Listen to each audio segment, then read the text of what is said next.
Hey, good day everybody. Darren Yaki here with Echo Y Farms. We're out unrolling hay for the beef herd today. We came out here today and placed about 22 bales of hay out in the pasture. We unrolled it into windrows.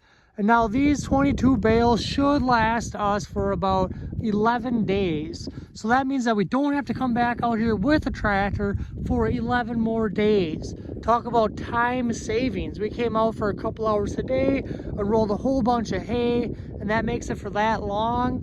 All we gotta do is go on the computer and move that virtual paddock over in the morning. So the cattle are getting moved onto our windrows of hay once per day. At about 7 o'clock in the morning, I go on the computer and give the cattle about 1/10 of an acre of these windrowed hay. And you can see the cattle are over there on that knoll. That's where they got left into this morning. And they do have hay over there to eat yet. So they'll be fine until tomorrow morning. But you can see the distinct line of where them cattle can go and can't go, as it is all brown looking. They have all the snow gone and it is all brown there. And then it cuts up over the hill, down the valley, and back up over the other hill. You can see their cattle paths, which go back to their water over to the right side of the screen over there, where the cattle paths go. So you can't get any easier than this. Like I say, coming out here for about 2 hours today, 3 hours, and then roll a whole bunch of hay that's going to last them for 11 days. All we got to do is move the cattle onto this with a virtual fence. So we'll start the cattle over there where the windrows end, and we'll keep bringing them towards us. So they'll have from the left of the screen all the way to the right of the screen will be the new paddock. And then we'll just keep moving that 1/10 of an acre towards us. So they get a little bit of every one of those bales. Now it's easier to do it that way than it is to leave them have a windrow and come up from the cattle towards me. If we leave them have a one windrow at a time, that's very hard to judge on where that windrow is to get that virtual fence down that line. So it's a lot easier when you come in from the end over this way and just give them an allotment. Otherwise, a windrow is a lot of feed. So if you give them accidentally 3 windrows instead of 2 windrows, if you come up the other way, it makes a huge difference in how much they need for that day.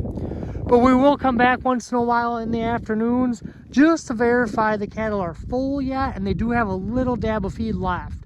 So that way we can judge the next day if we have to adjust our paddock at all. And if we need to make it bigger or smaller, or if we come back here in the afternoon and them cattle are hungry, we'll give them extra feed in the afternoon, a little extra paddock, a couple more feed. And if they got some left, we'll hold off on moving them until a little later in the morning. So there's a lot of options you have with that virtual fence just to make it a lot easier. Like I say, we came out today and did a whole bunch of work, and now we don't have to do much work at all for 11 days. If you would unroll this hay out here and not divide it off at all, the cattle are really going to defecate and urinate and trample it down and just make a mess out of this feed. So we don't want any poop and pee on here, guys. We want clean feed for the cattle to eat. Less waste that way as well. If you look off in the distance over there, you can see the rows of hay out there where our beef calves are. We weaned our beef calves here about 10 days ago and they're over there. They don't have collars on them yet, so we're only unrolling a couple bales at a time, which lasts them about 4 days right now. So that's working out pretty good. But this virtual fence is really slick. I mean, the cattle obey this fence very well. As you can tell, where the cattle have been, where the cattle haven't been. And we just unrolled hay here, and the cattle are not crossing that virtual fence line. So it's pretty impressive, guys. I don't know. I'm glad we ended up buying it. It's sure saved us a heck of a lot of time. So, well, all right. Well, thanks for tuning in today, you guys. You guys have a wonderful day. Talk to you next time.